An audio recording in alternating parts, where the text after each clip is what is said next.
L'étape 3 réalisée, c'est une des parties les plus simples finalement, puisque si la solution imaginée est pertinente, tout coule de source. Ce sont souvent des solutions à hauteur d'enfant et tout est clair pour tout le monde. L'enseignant, voilà, la suite est claire, on sait où on va, on sait ce qu'on a à faire et ça doit être aussi très clair pour les enfants. Les 2 prochaines étapes sont très très claires en fait.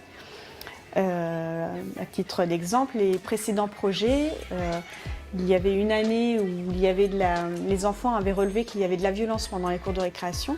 Une des solutions avait été de faire des ateliers de jeux de société à l'intérieur pendant les récréations. C'est très simple à mettre en place, ce sont eux qui apportent les jeux, ce sont eux qui mettent les règles en place, c'est très simple. Une autre année, ils avaient voulu aider les enfants malgaches puisqu'un cyclone était passé sur Madagascar.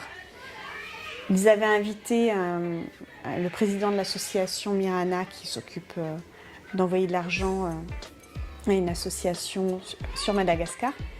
Et donc il suffisait, la solution c'était de vendre des gâteaux et une part de gâteau équivalait à un repas pour un enfant.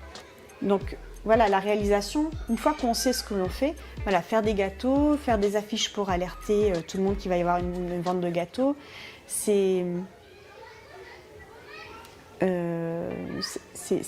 simple parce que les solutions sont adaptées et que l'enseignant du coup voit mieux en fait où il va.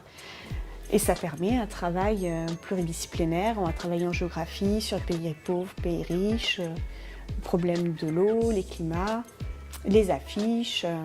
Voilà, on peut faire énormément de travail sur cette étape-là.